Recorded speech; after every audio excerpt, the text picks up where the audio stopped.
Grâce à son succès, 1-0 à l'aller face aux Zamalek, l'USM Alger prend une option sur le titre en Coupe de la Confédération africaine avant le match retour prévu au stade du Caire.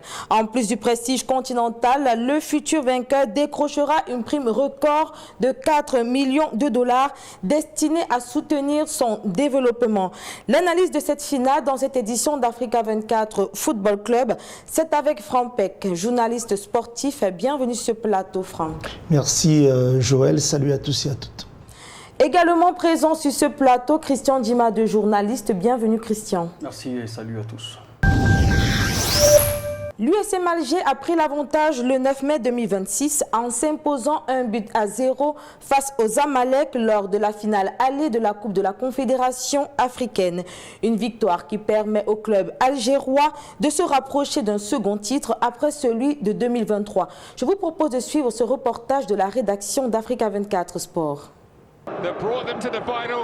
Grâce à un pénalty d'Ahmed Kaldi en fin de match, l'USM Alger remporte le duel aller face aux Zamalek 1-0 lors de la finale allée de la Coupe de la Confédération le 9 mai 2026. Cette victoire récompense une domination nette au stade du 5 juillet, les Algérois ayant tenté 23 tirs contre seulement 8 pour leurs adversaires égyptiens. Je pense que malgré la victoire, peut-être on part avec une courte avance, je dirais 50,5. Maintenant, il y a d'autres 45% à aller chercher. Et je pense, et je vous le promets même, qu'on sera meilleur, Inch'Allah. Et on se battra. Il y a eu pas mal de déchets qu'on ne voit pas habituellement, mais c'est des choses qui arrivent. Vous savez, il faut d'abord maîtriser l'événement. Et certains, c'est peut-être leur première finale. Ça se comprend. Dominante mais inefficace, l'USM Alger a longtemps buté sur le bloc du Zamalek avant qu'un recours décisif à la VAR à la 97e minute n'annule un but égyptien pour accorder un pénalty aux Algériens. Ce tournant majeur a provoqué l'expulsion du défenseur Mahmoud Bentaïg pour comportement violent. L'USM Alger, bénéficiant d'un pénalty transformé à la 98e minute par Ahmed Kaldi, scellant la victoire 1-0. C'est quelqu'un qui sort du banc, qui nous amène ce penalty. Ça veut dire tout simplement que tout le monde était concerné. Et je pense qu'il faut garder cet état d'esprit, être meilleur le match retour. Parce qu'il faudra être meilleur, aussi bien physiquement, techniquement, tactiquement, mentalement surtout. Parce qu'il y aura 80 000 spectateurs contre nous. Mais je pense qu'on va donner tout ce qu'il faut, en tout cas, pour ramener ce titre-là ici. Fort de leur expérience acquise lors de leur premier titre en 2023 face aux Young Africans, les joueurs de l'USM Alger abordent le match retour du 16 mai au Caire en position de force. Ils ont su garder l'avantage malgré l'agressivité d'un match aller marqué par 6 cartons jaunes, restant ainsi en course pour un doublé historique en Coupe de la Confédération. Franck, quelles options tactiques s'offrent aux Zamalek après la suspension de Mahmoud Bentaïg, l'un de ses principaux atouts défensifs? Et je crois qu'il y a principalement 2 à 3 options. La première des options serait la titularisation du joueur Ahmed Fatou. C'est vrai qu'il sort de blessure, donc on peut dire qu'il serait un peu juste, mais il offre cette facilité où on ne va pas modifier le schéma tactique. C'est le même profil, latéral offensif, latéral qui peut aussi apporter sur le plan défensif. La deuxième option, c'est la titularisation au poste de latéral d'arrière gauche du défenseur central gaucher Oussam Abdelmagid. C'est vrai qu'ici, il va légèrement falloir modifier les choix du coach parce que lui, c'est un défenseur central de métier qui peut dépanner à gauche, mais là, il ne pourra pas se projeter comme Bentaïg ou alors comme Fatou qui sont des latéraux de métier. Ou alors, pourquoi ne pas opter pour des remplaçants qui existent aussi, mais certainement qui ne vont pas proposer en termes de qualité ce que pouvait apporter Bentaïg. Comment l'USM Alger peut-elle maintenir son agressivité défensive face aux Zamalek tout en gérant ces 4 cartons jaunes dans l'atmosphère hostile du stade du Caire? Mais déjà, il faut savoir que l'USM Alger n'a pas le choix parce que face à elle, il y aura une formation qui sera ultra offensive. avec 80 000 personnes acquises à sa cause. Donc on aura en face une équipe du Caire qui va venir attaquer. Aussi en termes de placement, ne pas attendre, ne pas jouer cette équipe qui subit, mais essayer de faire plutôt une pression défensive dans un contre un pour limiter la pression du Caire et aussi pourquoi être très tranchant lors des contre-attaques. Mais alors, quelle approche le Zamalek dans ce match retour quand on sait que le but algérien obligerait automatiquement les Égyptiens à en marquer 3? Mais déjà, il faut dire que, comme vous faites bien de le dire, la première défaite du Zamalek, c'est de n'avoir pas réussi à inscrire un but du côté de l'Algérie. Puisque le Zamalek, vous savez, il y a encore le but à l'extérieur qui compte dans ces compétitions CAF. Donc le Zamalek, non seulement s'est incliné, mais n'a pas inscrit un but à l'extérieur. Ça veut dire qu'au moment où le Zamalek concède un but à domicile, comme vous le dites si bien, il va falloir inscrire 3. Donc, première option, c'est de ne pas prendre des buts à domicile. Il faut être très concentré sur le plan défensif. Deuxième chose à faire, c'est de marquer un but le plus tôt possible, parce que plus le temps va s'égrener, plus d'informations du coach Lamine Ndiaye prendra confiance. Des garçons comme Chemalone seront plus que jamais galvanisés. Et marquer un but en deuxième période sera quasiment une option impossible. Avec vous, Christian, retour sur les points forts de cette finale aller. On retient surtout un match très fermé entre l'USM Alger et le Zamalek SC d'Égypte. Dans les statistiques, les Algériens ont clairement dominé la rencontre avec 70% de possession de balles, 23 tirs cadrés contre seulement 8 pour les Égyptiens. L'USM Alger a également cadré 4 frappes contre 3 pour le Zamalek SC. Le match a aussi été marqué par beaucoup d'engagement physique côté USM Alger. Loussif Aïten, Radouani Sadi, Chemalone Junior et Oussama Benbot ont tous reçu un carton jaune. Pour Zamalek, Chico Banza, Ossam Abdelmagid et Mahmoud Bentaïk ont également été avertis avant l'expulsion de Bentaïk par carton rouge dans les arrêts de jeu. Mais malgré cette défaite, Zamalek reste totalement en vie dans cette finale et tout se jouera désormais au Caire lors des 90 dernières minutes de cette finale de la Coupe de la CAF.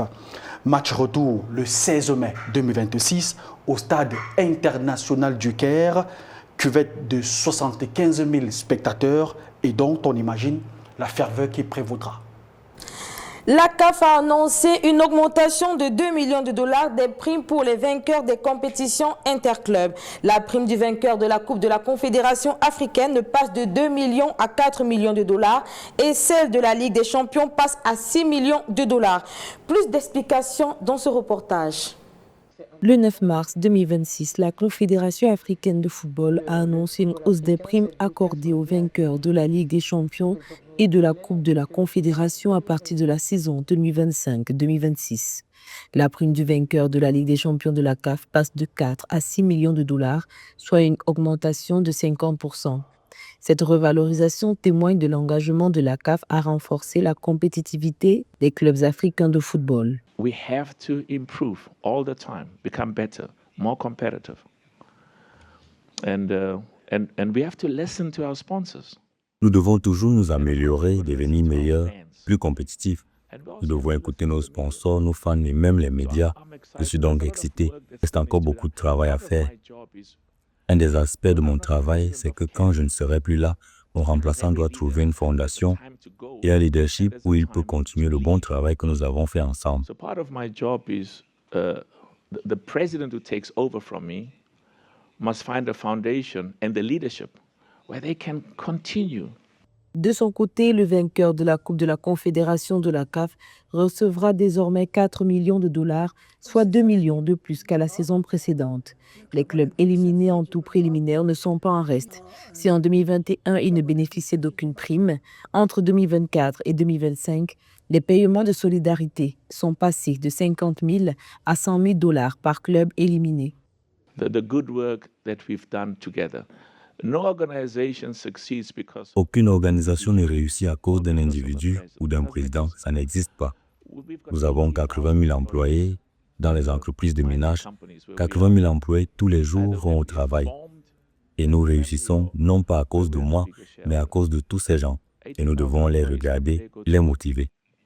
And we succeed not because of me, but because of all of these people. And we've got to look after them, motivate them. Avec ces nouvelles mesures, la CAF enregistre une participation record de 130 clubs africains à la Ligue des champions de la CAF et à la Coupe de la Confédération pour la saison 2025-2026.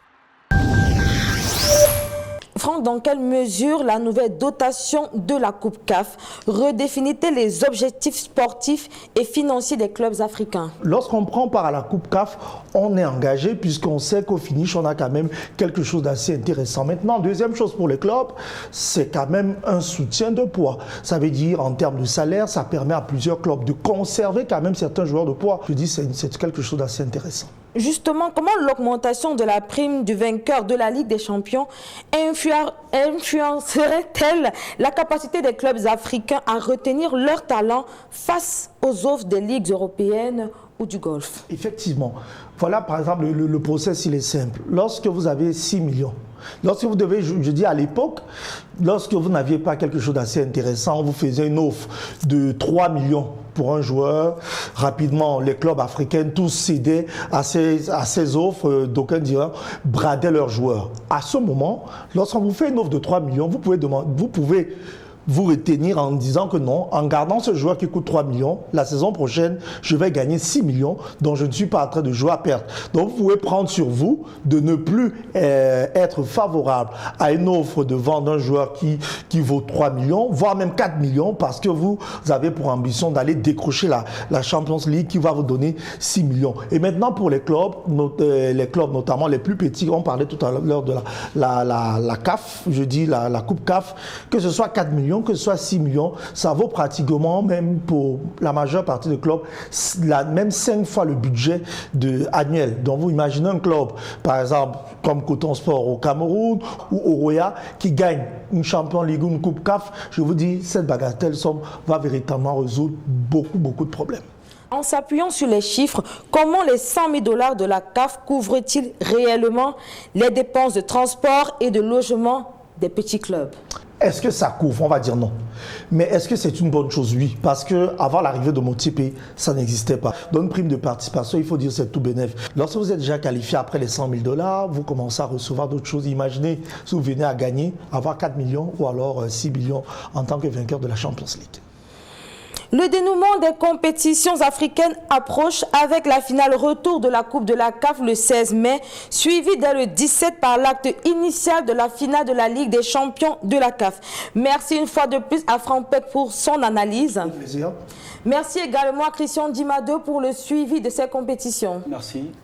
Mesdames, Messieurs, l'actualité continue sur Africa 24 et Africa 24 Sport.